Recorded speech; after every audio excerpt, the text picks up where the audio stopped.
Barzanji, Simtud Durar, Ad-Diyaul Lami, Ad-Dibai, maka insya Allah amal-amal kita ini.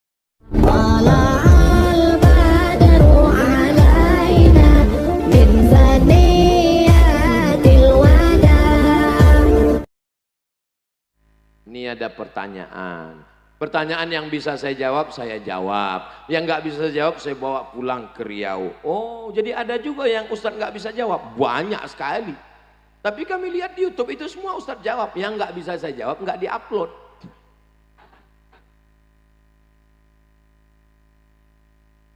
Dosakah seorang anak melawan orang tua yang egois dan matre? Ada mantan orang tua? Enggak ada. Kita ada di dunia ini apakah langsung atau melalui orang tua? Melalui orang tua. Walaupun orang tuamu enggak sholat, walaupun ibumu enggak pakai jilbab, walaupun bapakmu pejudi pezina, maka kau ada disebabkan mereka. Jangan lawan orang tua. Jangan mentang-mentang udah ngaji, pulang dari sini panggil, ayah sini, emak sini, duduk. Ya ayyuhalladzina kafaru. Enggak bisa begitu. Coba lihat Nabi Ibrahim alaihissalam. La illam tantahi, kalau kau tidak berhenti menasihati aku, la arjumannaka, aku akan lempar kamu pakai batu. Wahjurni maliya, tinggalkan aku, pergi sana. Apa jawab Ibrahim? Sa'astaghfirulaka rabbi, aku akan mintakan ampun kepada Allah untukmu. Innahu kana bi hafiyya, Allah itu dekat dengan aku dan mengabulkan segala doaku. Itu akhlak yang diajarkan Nabi Ibrahim. Maka selalu kita katakan Allahumma salli ala sayyidina Muhammad wa ala ali sayyidina Muhammad kama sallaita ala sayyidina Ibrahim wa ala ali sayyidina. Kenapa Ibrahim? Karena Ibrahim berakhlak kepada ayahnya, dibalas Allah. Maka apa bukti akhlak Ibrahim? Anaknya juga Ismail berakhlak. Ya bunayya, oh Maisan, ya bunayya, wahai anakku, inni ara fil manam, aku lihat dalam mimpiku, anni azbahuka, aku menyembelih lehermu, fanzur madza tara, apa pendapatmu? Apa jawab Ismail? Ya abati, wahai ayahku, if'al ma tu'mar, laksanakan apa yang diperintahkan Allah. Satajiduni insyaallahu minas sabirin. Kalau kalian berbakti pada orang tua, adik-adikku, maka insyaallah anak-anakmu juga akan berbakti. Tapi kalau orang tua saya ini Pak Ustadz nakal, wa in jahadaka ala an tusyrika bima laisa laka bihi ilmun, kalau orang tuamu memaksamu untuk mempersekutukan aku, fala tuti'huma, jangan patuh kepada mereka, jangan ikuti mereka. Tapi ayatnya belum titik, baca ujung ayatnya. Wasahibhuma fid dunya ma'rufa, tetaplah berbuat baik kepada mereka. Ma'rufa, yang baik menurut urf. Jadi kira-kira menurut orang saudara saya di Pulau Madura, bagaimana berbuat baik kepada orang tua? Tetaplah berbuat baik. Jadi Ustadz gimana merubah dia? Cara merubahnya, cari siapa orang tokoh yang dia hormati, pakai lidahnya. Lihat dia sukanya ke siapa. Oh, ada tokoh yang dia segani Ustadz. Ini ada orang, datang ke dia. Pak, tolong sampaikan ke bapak saya, jangan egois, jangan matre, karena sekarang udah nggak pakai matre 6.000 lagi. Tolong sampaikan ke dia supaya segera sholat, menutup aurat. Inna awwala ma yuhasabu bihil abdu yaumal qiyamah sholatuhu. Buat acara arisan keluarga, undang kiai. Judul kita pada hari ini adalah arisan keluarga membahas neraka jahanam untuk orang yang matre. Kata bapaknya, ini kayak nyindir saya nih. Boleh nanya Pak Kiai? Boleh. Apakah Pak Kiai ada dapat bocoran? Nah, jadi melalui lisan orang lain. Tapi ada yang lebih hebat daripada itu. Apa dia? Ad-du'a silahul mu'min. Doa senjatanya orang beriman. Maka sholat tahajud malam, di sujud terakhir minta supaya diberikan Allah hidayah. Allah Ta'ala Maha Kuasa. Tidak ada yang sulit bagi Allah. Ya muqallibal qulub, engkau yang membolak-balikkan hati. balikkanlah hati orang tua kami yang matre kepada orang tua yang baik-baik, yang soleh dan solihah ya Allah. Mudah-mudahan orang tua kita baik-baik semuanya insya Allah. Orang tua seperti Quran lapuk. Bagaimana Quran lapuk? Mau dibaca tidak terbaca karena titik ba-nya sudah 3. Tapi mau dibuang berdosa. Quran yang lapuk, Quran yang sudah lama, Quran tahun 70-an, mau dibaca tidak terbaca, mau dibuang berdosa. Lalu gimana? Simpan-simpan aja sampai hilang sendiri. Jaga orang tuamu. Saya ini tidak punya ayah, tidak punya ibu. Saya ini anak yatim piatu. Jadi tahu betul rasanya. Kalian sulit untuk menceritakan bagaimana rasanya nggak punya orang tua. Nanti setelah orang tua adik-adik kalian, orang tua kalian nggak ada, baru merasa. Betul kata Ustaz Abdul Somad, betul kata Ustaz. Nggak usah nangis lagi, kemarin gue kasih tahu nggak percaya. Sedangkan anak sudah berbakti dari segala hal, menafkahi kedua orang tua, anak-anak dan semua keluarga. Jangan menyesal buat baik sama orang tua. Kenapa? Karena kalian sudah melaksanakan perintah Allah. Wa qadha rabbuka alla ta'budu illa iyyah. Selesai Allah, langsung orang tua. Wa bil walidaini ihsana.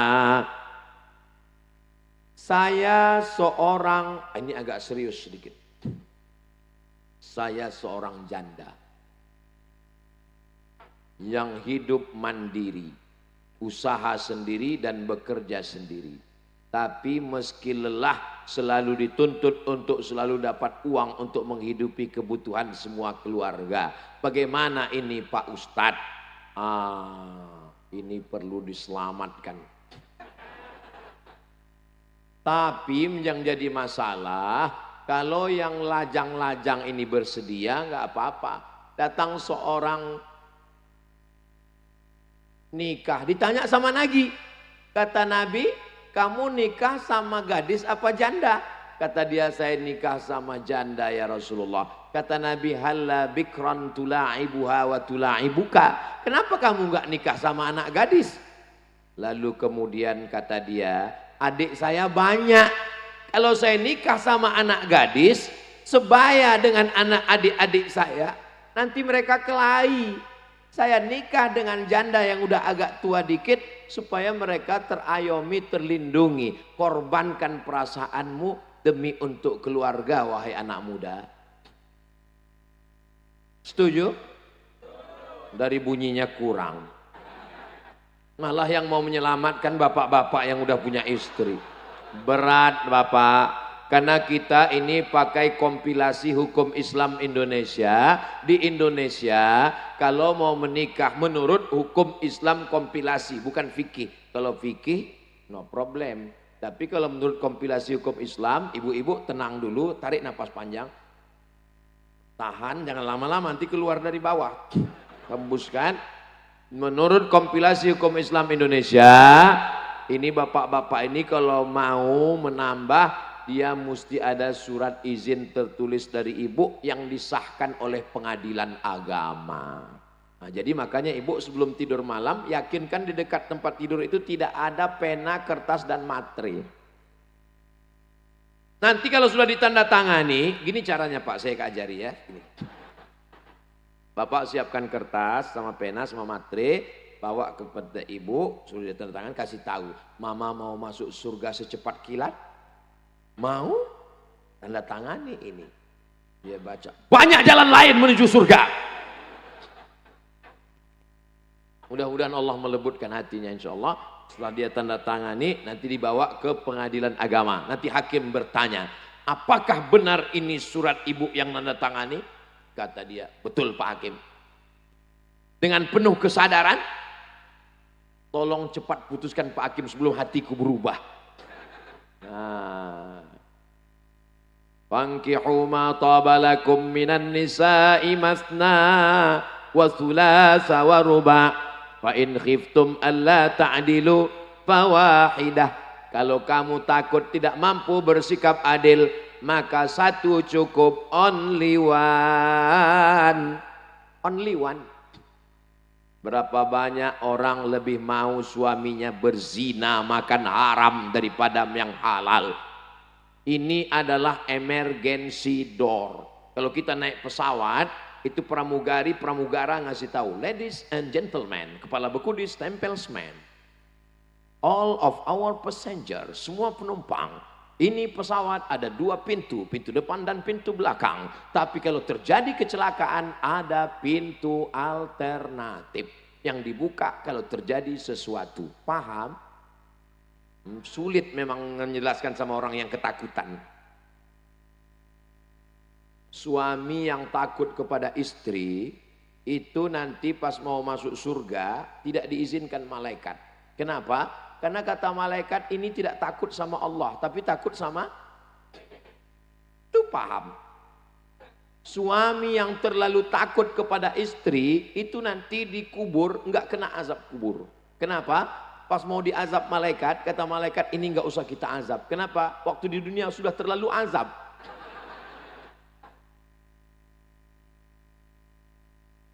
Ya Allah, jadikanlah semua jamaah ini sakinah, mawaddah, warahmah. Jamaah yang dimuliakan Allah Subhanahu wa taala, tabligh akbar, pengajian puncaknya bukan pada tausiahnya, puncaknya adalah pada doa. Jangan beranjak dulu, aminkan doa kiai, khusyukkan hati, minta sama Allah barokah turun karena majelis ilmu dihadiri oleh para malaikat. Majelis kita ini dihadiri oleh para malaikat. Malaikat memanggil teman-temannya, halummu ila hajatikum, inilah hajat yang kalian cari. Maka semua malaikat akan mengaminkan doa-doa kita. Itulah mengapa di akhir majelis apalagi dibacakan Maulid Barzanji, Simtud Durar, Ad-Diyaul Lami, Ad-Dibai, maka insya Allah amal-amal kita ini dipersaksikan oleh para malaikat, dibawa kepada Rasulullah sallallahu alaihi wasallam. Assalamualaikum warahmatullahi wabarakatuh. Ustadz, saat ini saya bekerja di salah satu kapal pesiar di Amerika. Kami di sini membentuk satu kelompok Muslim community. Yang ingin saya tanyakan, bolehkah kami melaksanakan sholat Jumat di kapal, sedangkan kami tidak menetap dan pindah dari satu negara ke negara lain?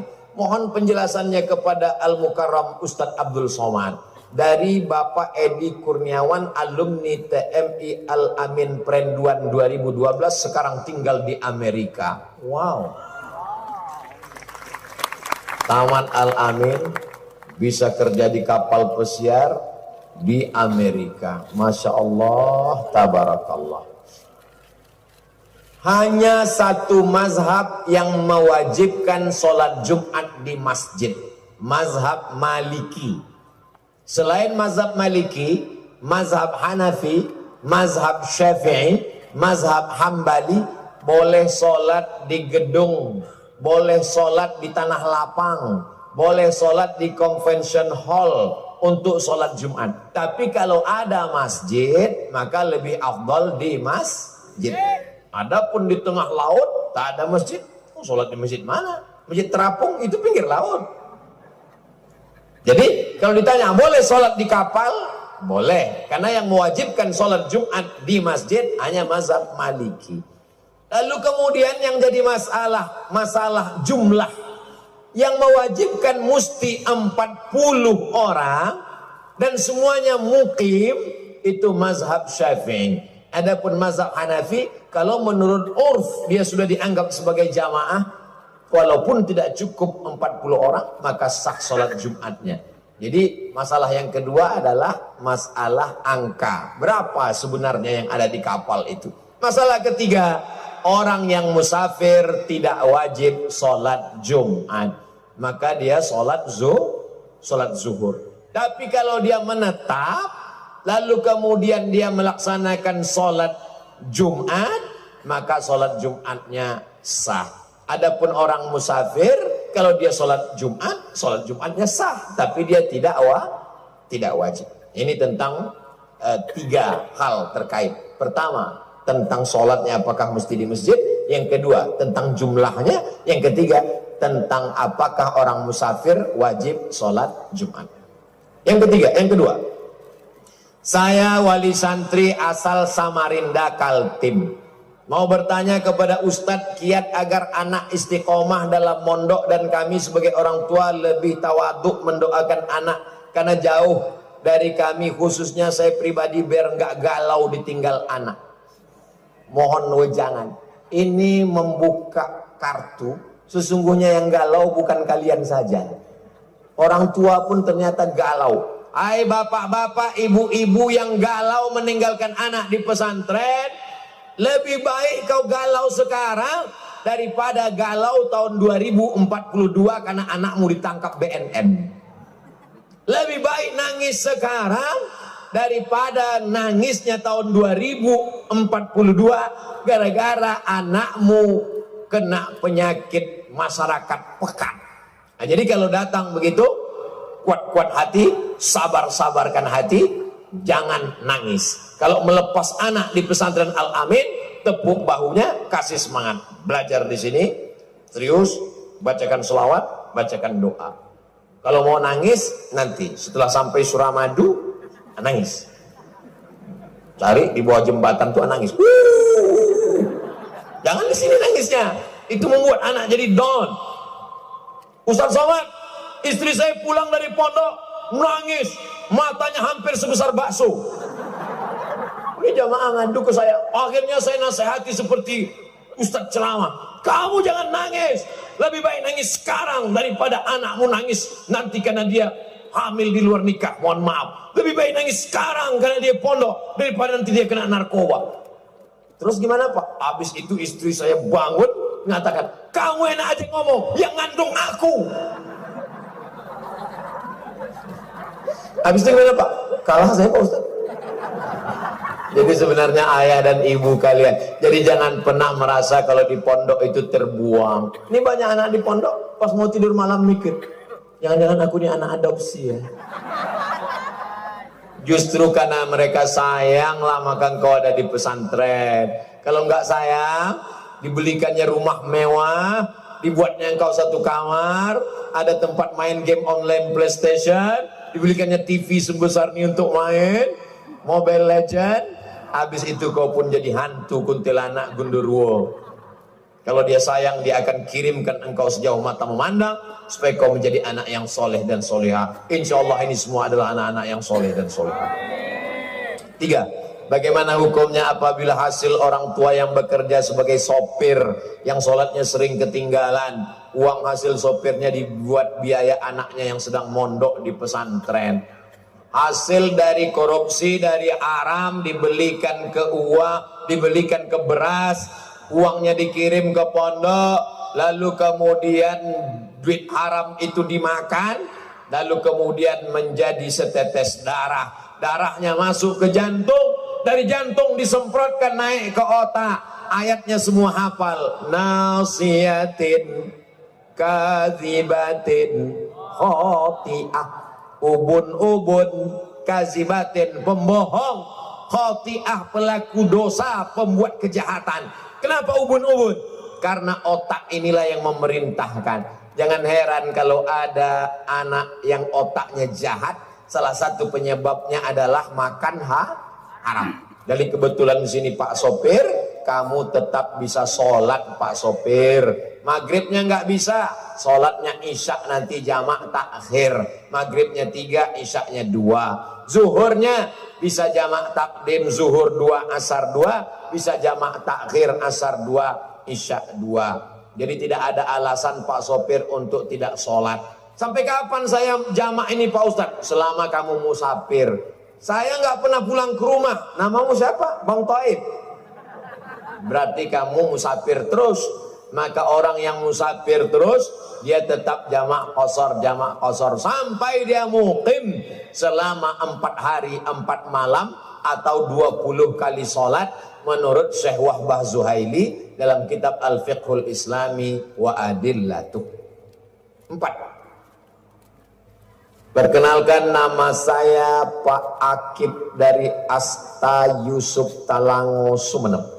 Kita tahu bahwa jodoh rezeki mati ditentukan Allah. Bisakah ketentuan itu dirubah oleh manusia dengan doa setiap nisfu Sya'ban? La yaruddul qada illa doa. Tidak ada yang bisa merubah takdir kecuali doa. Ya Allah, kalau dia memang bukan jodohku, jodohkanlah aku dengan dia. Kalau dia memang sudah punya jodoh, matikanlah jodohnya. Jangan, nggak boleh mendoakan yang tak baik. Maka boleh jadi yang kita minta itu ada yang disediakan Allah yang lebih baik. Tapi berdoa minta nama boleh. Mana dalilnya doa minta nama boleh? Oh, Nabi pakai nama. Allahumma a'izzal islama bi umarain. Tolonglah Islam ini dengan dua Umar. Umar bin Khattab atau Umar bin Hisham. Umar bin Khattab atau Umar bin Hisham. Umar bin Hisham itu siapa Pak Ustadz? Abu Jahal. Nama kerennya Abu Jahal. Nama medsosnya. Nama aslinya Umar bin Hisham. Nama aslinya Abdul Uzza. Nama FB-nya Abu Lahab. Jadi mereka namanya macam-macam. Siapa yang ceramah tadi? Ustadz Abdul Somad? Oh enggak, yang ceramah UAS. Sama. Itu juga orangnya. Jadi doa bisa merubah. La yaruddul qadha illa doa. Tapi doa takdir itu ada dua. Ada takdir mubram, ada takdir muqayyad. Maka kita tak tahu yang mana, kita disuruh berdoa. Apa kata Umar bin Khattab? Aku tidak tahu doaku ini diterima Allah atau tidak, tapi aku tetap berdoa karena doa adalah ibadah. Ini banyak orang sekarang habis sholat nggak mau berdoa lagi. Assalamualaikum warahmatullahi wabarakatuh. Assalamualaikum warahmatullahi wabarakatuh. Langsung pergi. Pas ditanya, ente nggak berdoa? Apa doa yang lama aja belum makbul, masa tambah lagi? Berdoa. Allah tidak akan pernah bosan mengabulkan doa, sebagaimana kita tidak pernah muak berdoa. Ud'uni astajib lakum. Orang yang tidak mau berdoa adalah orang yang sombong. Orang yang sombong tak mendapatkan rahmat Allah Subhanahu wa ta'ala. Bahasa lugasnya, bisakah takdir mubram diubah oleh doa seorang mukmin? Mohon dalil dan penjelasannya. Kita tak tahu mana yang ketetapan Allah muqayyad mubram. Kita serahkan pada Allah. Puncak dari setelah doa adalah ridha. Aku ridha menerima ketetapan Engkau. Raditu billahi rabba wa bil islami dina. Ada yang lebih tinggi daripada surga. Ketika orang sudah masuk surga, ditanya Allah Ta'ala, ya ahlal jannah, madza turidun? Hai penghuni surga, kamu mau apa? Penghuni surga menjawab, ada satu yang kami belum dapat ya Allah, ridhaka. Itulah mengapa kita selalu berdoa, Allahumma inna nas'aluka ridhaka wal jannah. Boleh jadi tidak sampainya keinginan kita karena Allah menginginkan ridho. Bagaimana cintanya Qais kepada Laila, sampai-sampai Qais gila. Akhirnya Qais disebut dengan Laila Majnun, crazy, tergila-gila. Sampai satu saat dia ditanya, Qais, Laila turidu amid dunya wa ma fi tawayaha. Qais, kamu pilih mana? Pilih Laila atau dunia beserta isinya? Apa kata Qais? Laghubaru ni'aliha ahabbu ilayya wa asfa di balwaha. Debu yang menempel di sendal Laila lebih kucinta daripada dunia beserta isinya. Tapi cita-citanya tak tercapai. Akhirnya dia gila dan dia didoakan oleh ayahnya di samping Ka'bah. Syekh Muhammad Mutawalli Asy'arawi menulis kitab Muzakkirat. Ketika dia berada di kota Makkah jadi dosen, di antaranya dia ceritakan, di antara orang yang sembuh karena berdoa di dinding Ka'bah adalah Qais karena didoakan ayahnya. Karena gila itulah syair-syairnya keluar. Kalau nggak gila, nggak keluar. Ustadz Abdul Somad yang senantiasa dijaga Allah, saya mau tanya, apa hukum rambut apabila sudah jatuh dari kepala? Apakah disebut juga dia sebagai aurat, Pak Ustadz? Makasih. Kalau kita melihat rambut panjang, bagaimana kita tahu itu rambut laki-laki dan rambut perempuan? Karena laki-laki juga gondrong rambutnya. Maka kalau besar kemungkinan dapat rambutnya itu adalah di pesantren lil banat, semuanya perempuan, maka itu jenazah kalau meninggal dunia, maka menurut mazhab Syafi'i tetap batal wudhunya kalau disentuh oleh orang yang tak mahram. Maka kedudukan bulu rambut dengan kulit tidak beda antara orang yang sudah meninggal dengan orang yang hidup. Tapi kalau ada qarinahnya, di antara qarinah itu adalah kalau dapat dipastikan 99,9%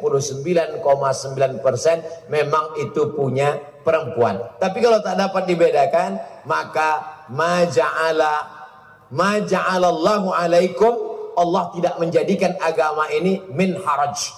Allah tidak mempersulit kita. Jadi jangan nanti sibuk adik-adik main bola tiba-tiba nggak jadi nendang. Kenapa? Ini ada rambut, laki-laki apa perempuan, mahram apa tidak? La yukallifullahu nafsan illa wus'aha.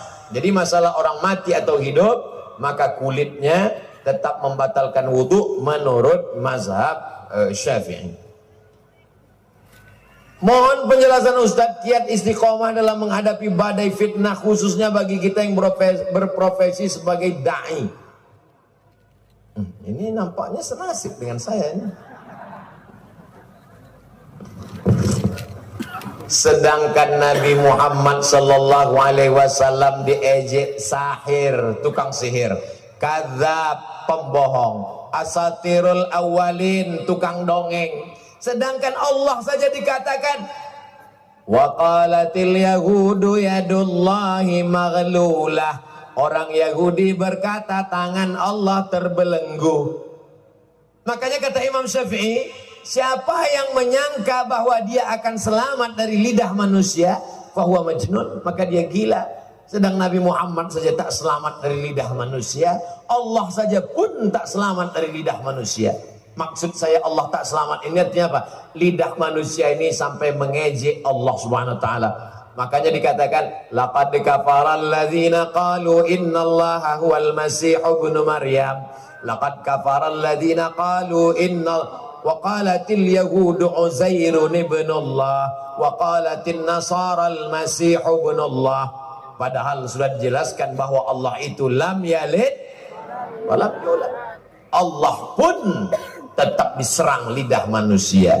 Nabi Muhammad SAW mereka katakan majnun, sahir, asatirul awalin, gila, tukang sihir, kadzab, pembohong, asatirul awalin, dongeng nenek moyang. Apalagilah kita yang bukan siapa-siapa dan bukan apa-apa. Waman ahsanu qaulan mimman da'a ilallah. Maka tidak ada yang bisa menguatkan kita selain berkata bahwa yang kita lakukan ini adalah karena Allah. Ini adalah ujian klasifikasi keimanan. Allah cuma minta satu, Allah balas dua. Yang diminta Allah cuma satu, dia balas dua. Yang pertama yang diminta Allah, falyabudu rabb hadzal bait. Banyak-banyak beribadah kepada Allah. Kalau kau banyak beribadah kepada Allah, maka dia balas dua. Yang pertama, at'amahum min ju'. Kalau kau lapar, dia akan kenyangkan engkau. Wa amanahum min khauf.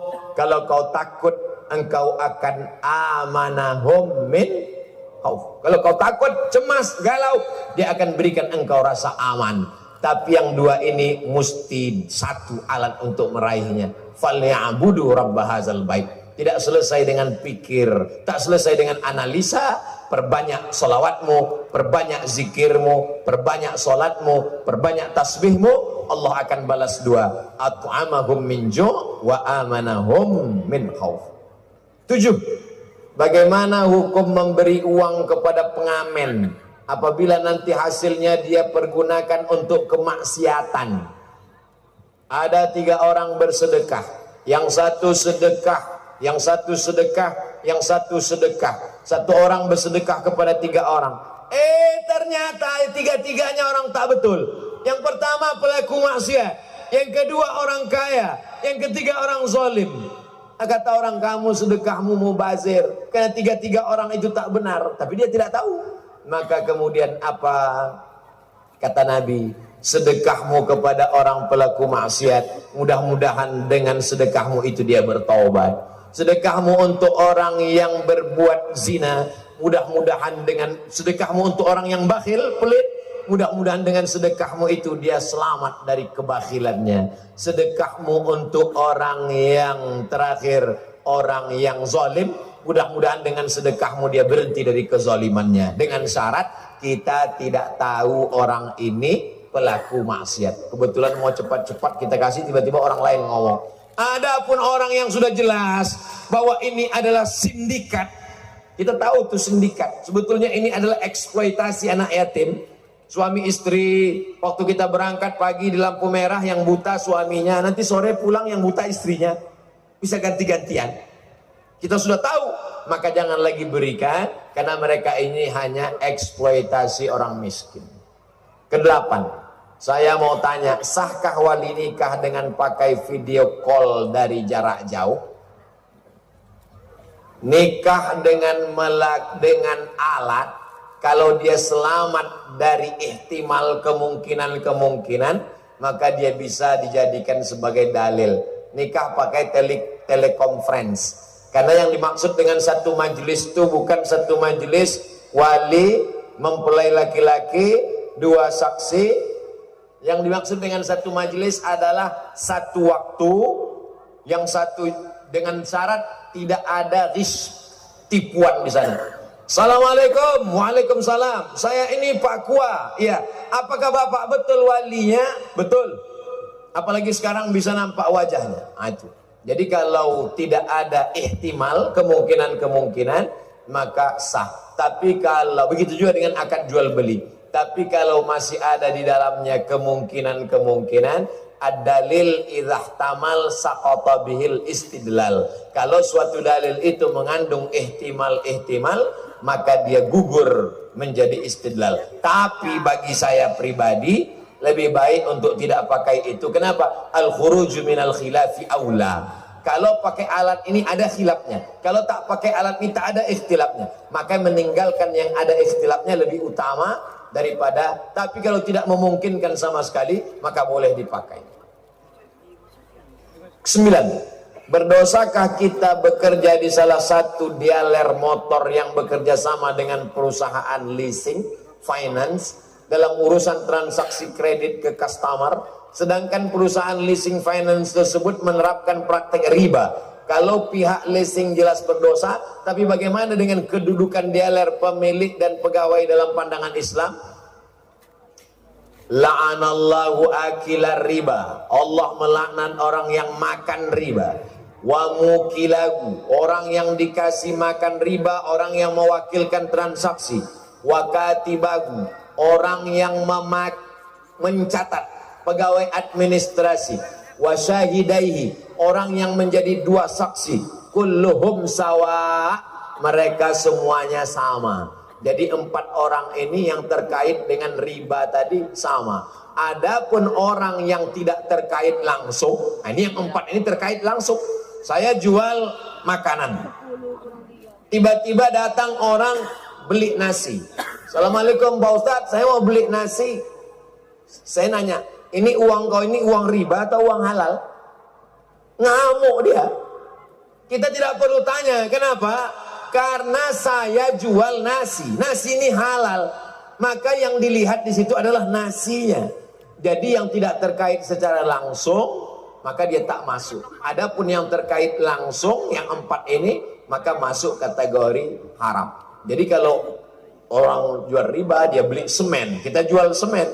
Yang kita jual itu semennya, tidak ada hubung kait dengan pekerjaan si pembeli. Karena kalau si pembeli itu semuanya nanti ditanya, oh macam-macam. Ada orang yang jual benda haram, ada orang yang dari hasil korupsi, ada orang. Jadi Islam tidak memberatkan. Yang kena hanya yang kaitan ring pertama yang langsung. Adapun yang tidak langsung tadi, maka tidak terkait dengan riba. Terakhir yang ke-10. Dalam pepatah dikatakan kulil haq walau kana murran.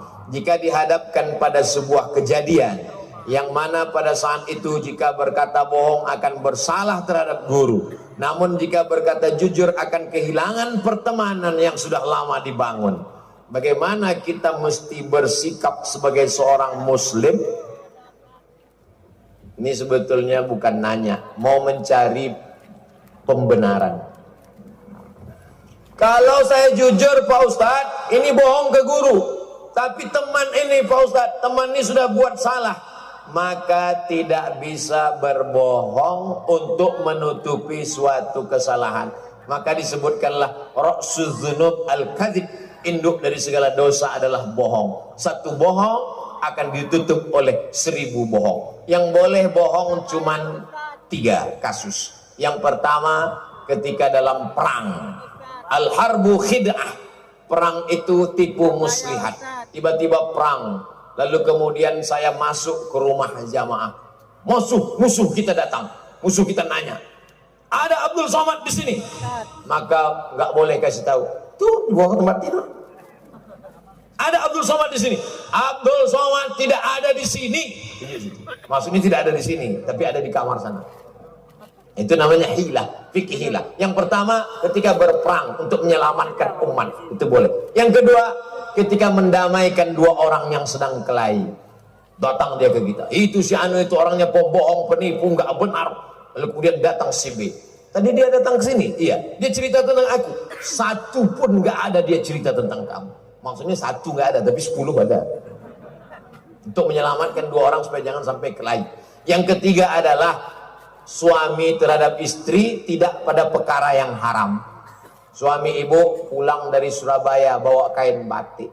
Lalu dia nanya, "Oh my darling, buah hati belayan jiwa, gimana pandanganmu tentang kain batik ini?" "Abang, seumur hidupku belum pernah melihat batik seperti ini." Maksudnya jeleknya. Tapi tak dia sebutkan. Dalam pada 3, menyenangkan pasangan bukan pada perkara yang haram, mendamaikan orang yang berkelahi, pada saat perang menyelamatkan. Lain daripada itu, maka bohong tidak dibenarkan, karena satu bohong akan menyebabkan menutupinya dengan bohong-bohong yang lain. Tolong Ustadz jelaskan tentang Islam moderat.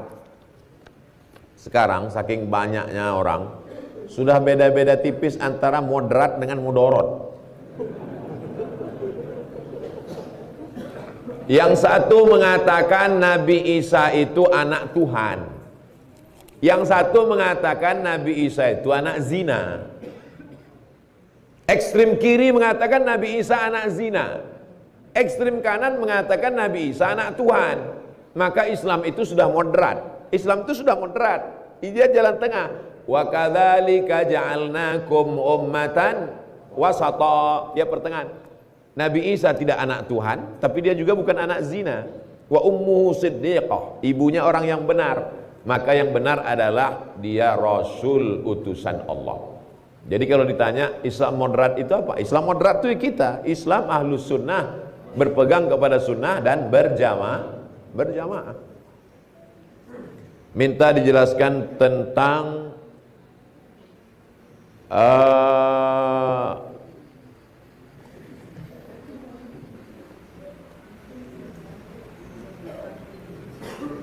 antum tinggal tulis saja apa yang antum cari. Di kemarin ada yang nanya tentang apa, kemarin orang bertanya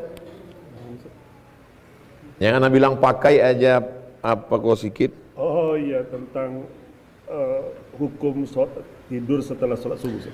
Apa hukum tidur setelah sholat subuh, kata dia.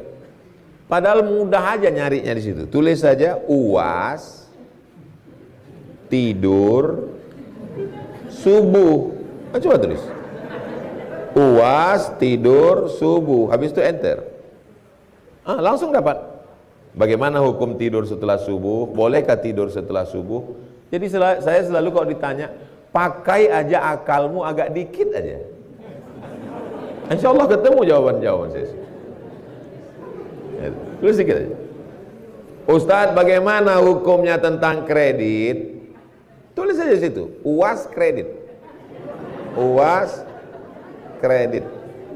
Nah, ya, ketik ya, UAS kredit. Langsung dapat hukum kredit motor, tanya jawab kredit riba. Udah aja.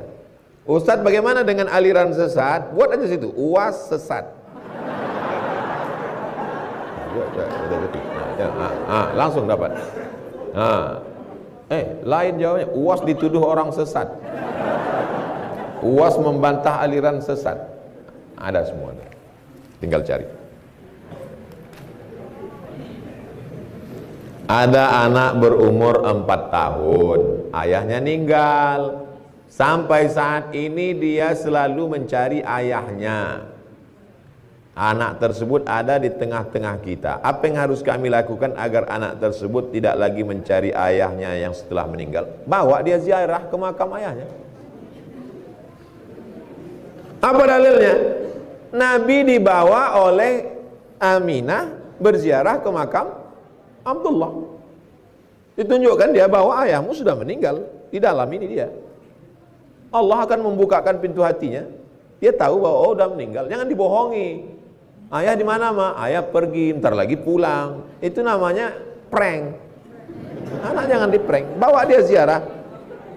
Ini makam ayahmu, dia sudah meninggal. Bacakan doa ya, Nak. Diangkatkannya tangan, menangis dia, tahu dia ayah sudah meninggal.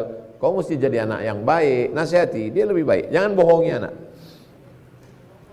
Bagaimana pendekatan dalam dakwah kepada saudara kita yang belum paham agama, masih terlibat dalam hal-hal yang melanggar syariat, agar mereka tersentuh dengan dakwah yang kita sampaikan. Saya berdakwah kalau datang ke satu daerah 3. Pertama, saya mesti menyentuh akar rumput, jumpa dengan semua lapisan masyarakat, baik yang udah taubat, hijrah maupun yang belum. Maka saya minta dakwahnya di tanah lapang. Itu kalau saya ngomong di tanah lapang semua, yang pezina, yang peminum khamar, pemabuk, judi online, semua. Yang kedua, ngaji dalam masjid, itu biasanya habis subuh. Yang ketiga, komunitas di kantor-kantor, pengacara, dokter, saya sampaikan. Tapi ada namanya dakwah fardiyah. Kalau itu dakwah jamaiyah, tabligh akbar. Dakwah fardiyah melalui ngobrol. Kamu masih belum sholat? Belum. Terus nanti kalau mati bawa apa? Jangan urus-urus saya. Urus saja surgamu, jangan urus nerakaku. Inilah dakwah. Dakwah itu personal. Kamu kok belum pakai jilbab? Ah, nantilah tunggu tua. Emang malaikat maut yakin datang setelah tua? Malaikat maut sekarang cepat datangnya. Sekarang ini banyak orang mati mendadak. Kenapa? Karena banyak yang lahir mendadak.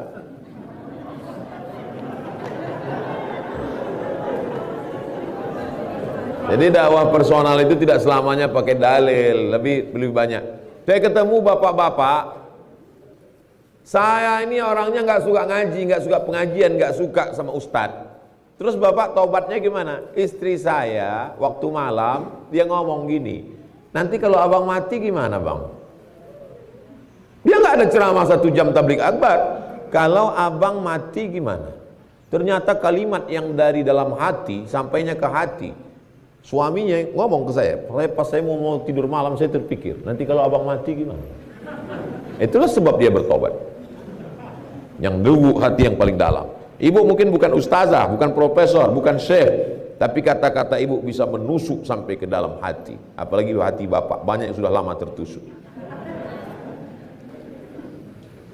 Apa kiat-kiat menjadi dai profesional dan masyhur seperti ustadz? Jangan masyhur. Masyhur itu berat, biar aku aja. Saya tidak bisa jalan ke mall dengan istri saya. Karena kalau saya jalan nanti dikejar jamaah. Tidak bisa makan di rumah makan. Baru 1 suap orang udah datang minta foto. Kalau mau pergi naik pesawat mesti pakai jaket hitam, pakai topi, pakai masker, pakai kacamata. Karena kalau ada orang kenal, nanti pramugari minta foto, boleh foto enggak?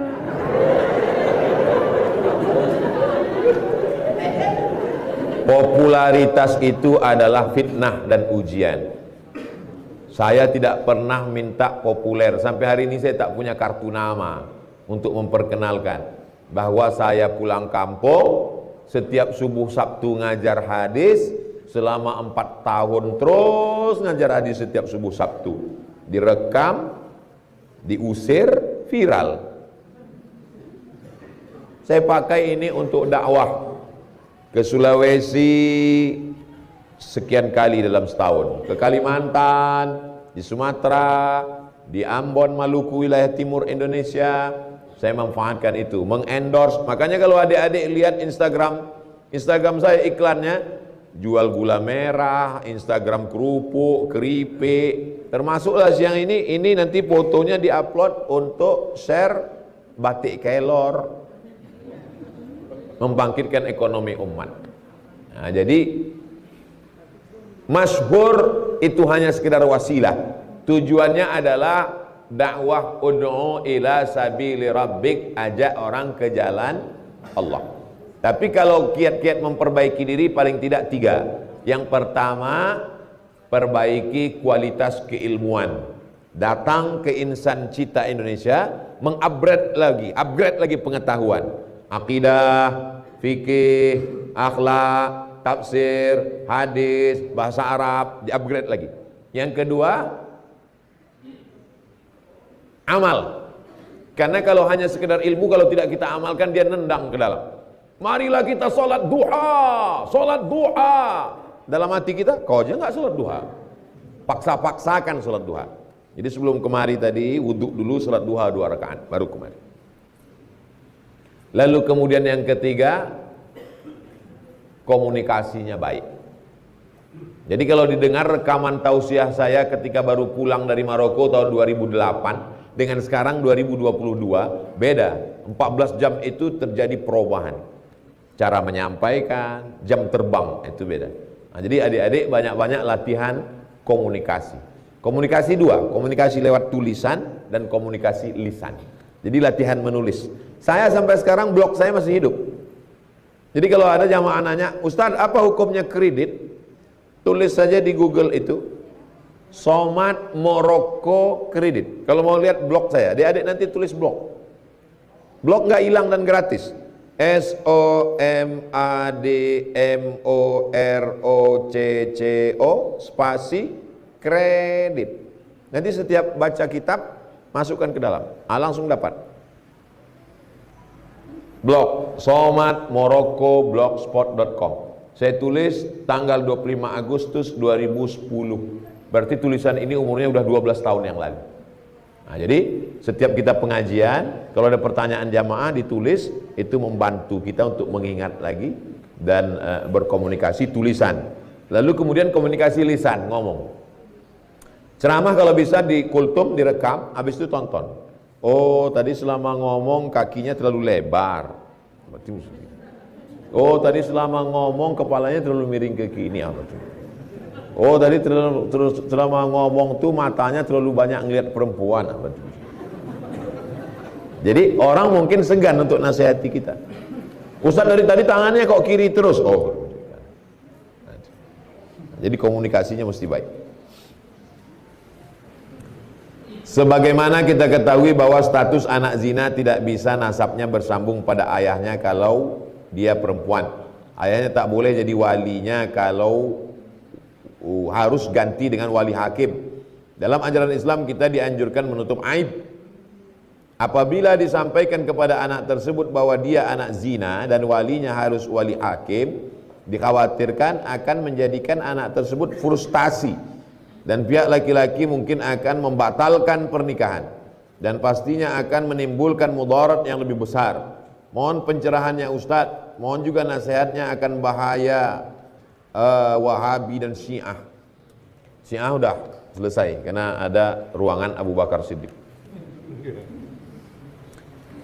Tentang masalah itu memang berat menjelaskannya.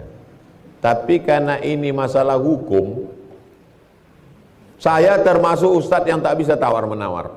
Mungkin yang lain bisa diturunkan yang 100 jadi 90.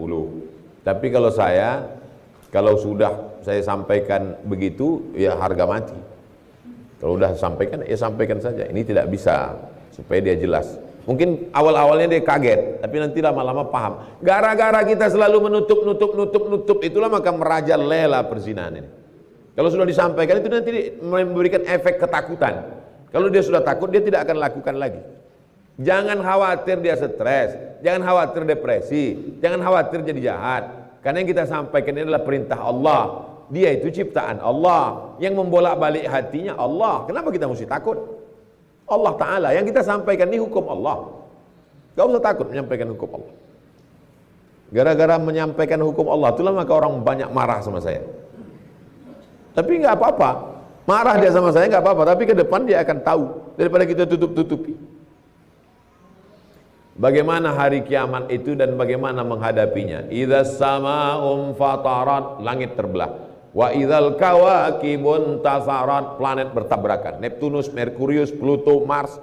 Wa idzal biharu fujirat, lautan diledakkan naik ke atas. Tak perlu dijelaskan di Palu, cukup bawa ke tepi pantai yang masjid musola tenggelam. Wa idzal quburu bu'thirat, semua yang dikubur dibangkitkan naik ke atas. Alimat nafsum ma qaddamat wa akharat. Itulah persiapannya. Di saat itulah baru manusia sadar. Alimat nafsum ma qaddamat wa akharat. Apa yang sudah kulakukan dulu? Apa yang sudah kuamalkan dulu? Jadi kematian baca juz 30. Itulah mengapa tafsir diawali juz 30. Karena banyak di situ cerita tentang kiamat dan cara mempersiapkan kematian itu adalah dengan banyak-banyak beramal soleh, bukan somat. Bagaimana supaya hafalan yang kita hafal ini tidak cepat hilang? Sesungguhnya tidak ada orang yang menghafal. Yang ada itu adalah orang mengulang. Adakah di antara kita yang menghafal Al-Fatihah? Enggak ada. Saya enggak pernah menghafal Al-Fatihah. Adakah di antara kita orang yang menghafal Qul Huwallah? Enggak ada. Lalu kenapa kita hafal dan enggak lupa-lupa? Karena sering diulang. Makanya murajaah. Kalau sering diulang enggak akan hilang. Dan jauhi perbuatan maksiat. Syakautu ila waqi'in su'a hifzi. Aku melapor kepada Imam Waqi' hafalanku error kacau. Fa arsyadani ila tarkil ma'asi. Kata dia tinggalkan perbuatan maksiat. Li'annal ilma nurun. Karena ilmu itu cahaya, wa nurullah la yuhda lil 'asi. Cahaya tak akan diberikan Allah kepada orang yang melakukan perbuatan maksiat. Bagaimana caranya supaya kita bisa dengan satu amalan, bisa istiqomah satu amalan. Adwamuha wa in qalla. Amal yang paling baik konsisten walaupun sedikit, tapi istiqomah. Tapi jangan nanti jangan gara-gara ini kamu kok sholatnya sholat Jumat terus, yang lain kok nggak sholat. Yang penting konsisten walaupun sedikit. Nah, bukan itu. Yang fardu wajib nggak bisa ditawar-tawar kalau sudah wajib. Tapi kalau kita istiqomahkan baca Al-Quran satu hari satu juz, satu hari satu lembar, satu hari satu halaman. Berawal dari keterpaksaan, lama-lama menjadi kebutuhan, lama-lama menjadi kenikmatan. Awalnya terpaksa, lama-lama butuh, lalu kemudian menjadi nikmat. Bagaimana caranya tidak pernah bosan menuntut ilmu sampai sekarang? Saya orangnya suka penasaran. Kenapa begini? Kenapa begini? Penasaran saya itulah yang membuat saya mesti membaca. Jadi istri saya dibilangnya, kenapa abang mencari terus? Saya bilang, saya kalau nggak ketemu jawabannya saya tak bisa tidur. Itu memang kebiasaan saya dari dulu. Kalau saya sudah ketemu jawabannya, udah saya baca, baru saya bisa tidur. Jadi kalau saya penasaran, saya cari terus. Penasaran itulah yang membuat terus mencari. Jadi sampai hari ini kalau ada orang bertanya, saya tak bisa menjawab. Saya cari terus, browsing, cari, buka kitab, cari PDF, cari, sudah ketemu baru. Jadi kalau kita merasa nyaman dengan ketidaktahuan, itulah yang membuat kita malas. Jangan merasa nyaman pada tidak tahu. Jangan berada di zona aman. Sikap apa yang dimiliki jika kita mau menjadi orang yang berguna bagi agama, bangsa, negara, tanpa memunculkan sikap sombong dan angkuh dalam jiwa? Sifat apa yang harus dimiliki jika kita mau menjadi orang yang berguna bagi agama, bangsa, negara, tanpa memunculkan sikap sombong? Yang pertama, faqidus syai' la yu'ti. Orang yang tak punya apa-apa tidak bisa memberi apa-apa. Orang yang tidak punya ilmu Al-Quran, tidak punya tahsin, tidak punya tajwid, tidak punya tahfiz, nggak bisa ngajarkan Al-Quran. Itulah mengapa adik-adik di sini aliyahnya 4 tahun, karena setahun itu tahsin, tahfiz, bahasa Arab. Jadi yang pertama bekali diri dulu. Setelah itu baru yang kedua ada peduli. Sekarang banyak orang tidak mau tahu. Mau sekolah, mau nggak sekolah, mau mabuk, mau sakau, bukan urusan saya. Setelah kita punya, yang kedua ada rasa ingin peduli menyelamatkan orang lain. Man lam yahtam bi amril muslimin falaisa minhum. Siapa yang tak peduli, maka dia bukan orang Islam. Saya yakin pesantren ini dibangun karena rasa peduli. Yang ketiga, amal kita itu tidak membuat kita masuk surga. Itu yang membuat kita nanti tidak sombong. La yudkhilal jannata ahadakum amaluhu. Kamu masuk surga bukan karena amalmu. Bangun pesantren masuk surga, enggak bisa. Lalu kenapa? Karena bangun pesantren, turun rahmat Allah. Karena rahmat Allah itulah kamu masuk surga. Dan orang sombong tidak dapat rahmat Allah. Pertama, siapkan bekal. Yang kedua, peduli. Setelah beramal, bukan karena amalmu kau masuk surga, tapi karena rahmat Allah. Dan kalau kau sombong, rahmat Allah tidak turun. Bagaimana pandangan Islam tentang hukum pernikahan beda agama sementara proses pernikahannya sudah dilakukan tapi tidak melalui KUA dengan alasan untuk menghindari zina? Panjang kali sampai hilang napas saya. Tidak ada satupun bapak kepala kantor urusan agama di Indonesia yang berani menikahkan beda agama, karena menurut hukum Islam di Indonesia, memakai mazhab Syafi'i tidak boleh nikah dengan agama lain. Pak Kua, boleh nikah beda agama di kantor Kua? Tidak boleh. Tidak ada tawar-menawar. Makanya dasar hukumnya Al-Quran. Wala abadun mu'minun, seorang hamba miskin, susah, melarat tapi beriman, khairun, lebih baik, min musyrikin, dari seorang yang tidak beribadah, tidak bertauhid. Walau a'jabakum, walaupun dia menakjubkan kamu, lebih ganteng, lebih kaya, lebih hebat, lebih tinggi, lebih putih, lebih cantik. Makanya sedia payung sebelum hujan. Kalau sudah nampak anak kita kelihatannya mulai akrab, mulai dekat, tanya dia, itu siapa nak? Teman aja mah. Tapi kenapa kulihat TTM teman tapi mesra? Kok mama tahu? Mama kan lahir gak langsung tua, pernah juga muda. Jangan kita diam. Selama ibu masih mau ngomong, kok jalan sama siapa, tadi boncengan sama siapa, pulang jam berapa, ke mall sama siapa, insya Allah itu namanya merepet nasional. Tapi kalau sudah ibu diam aja, Bu, tadi anak ibu dibonceng orang kelihatannya nggak baik, biar aja, kiamat sudah dekat. Tapi kalau sudah terjadi, mau diapakan lagi? Nasi sudah jadi tai ayam. Udah hancur, kacau balau, babak belur, ibu cerita bubur juga lagi. Jaga anak-anak kita Pak, jaga anak-anak kita Bu. Saya nggak sanggup jaga ponakan saya. Saya di sini dari Kamis, Jumat, Sabtu, Ahad baru pulang. Jadi yang menjaga ponakan saya siapa? Saya serahkan ke pesantren. Yang perempuan udah kelas 4, yang laki-laki udah kelas 2. Mizian Hazik Abdillah masih SD, nanti kalau sudah SMP masuk pesantren. Nggak sanggup Pak Ustadz, biaya pesantren masuknya 30 juta, naik jantung koroner saya. Tadi saya ke pesantren, kamarnya bersih, kasurnya tebal, masjidnya mantap, asramanya keren, pemandangannya luar biasa. Saya nanya, Pak Kiai Wildan, ya, di sini bayarnya berapa? Gratis. Pesantren Insan Cita Indonesia, biaya anak-anaknya gratis. Allahu Akbar. Tapi dalam kurung tentu ada syarat dan ketentuan berlaku. Fit dan proper test. Mudah-mudahan semakin banyak orang Sulawesi Tengah yang membuat pesantren seperti Insan Cita Indonesia, insya Allah. Amin. Dalam satu rumah tangga ada dua akidah yang berbeda, laki-laki Muslim, perempuan tidak Islam. Si suami hendak melaksanakan ibadah sholat 5 waktu di rumah karena masjid tersebut tidak ada. Apakah sholat sang suami itu sah Pak Ustadz?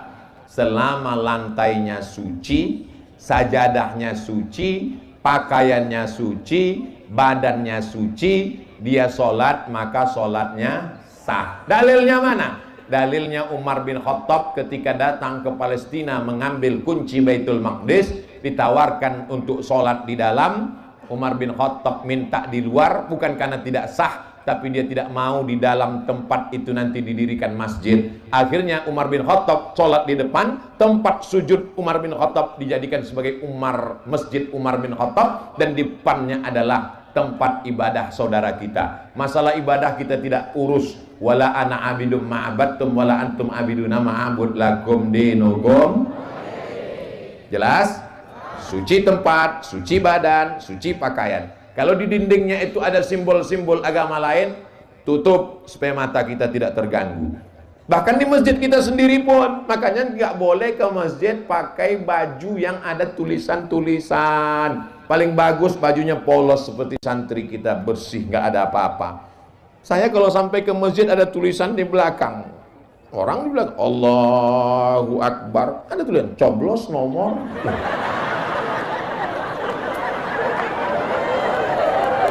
Udah ke masjid datang terlambat, pakai baju kaos, langsung ke depan sop nomor 1, Allahu Akbar, tertulis di belakang. Emang masalah buat lo?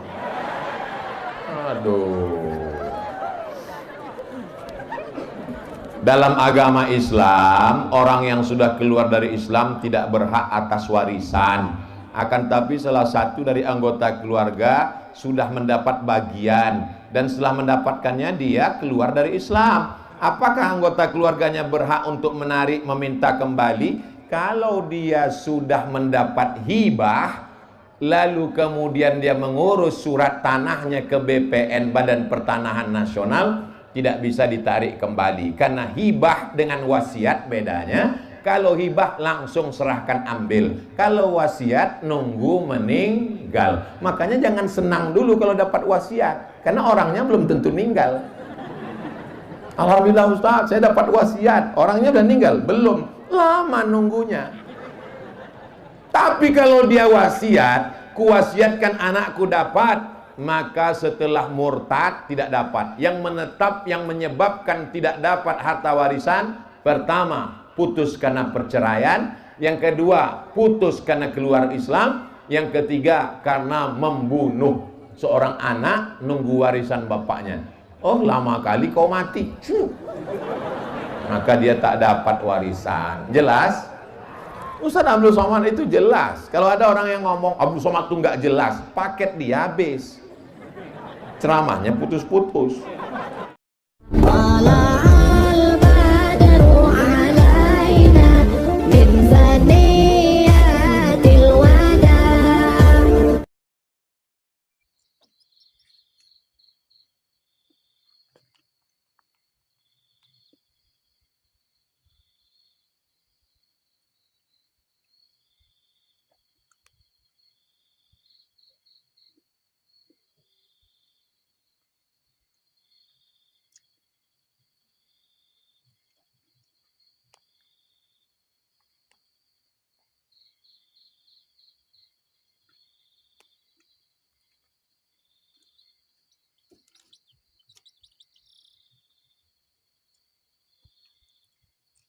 Oke.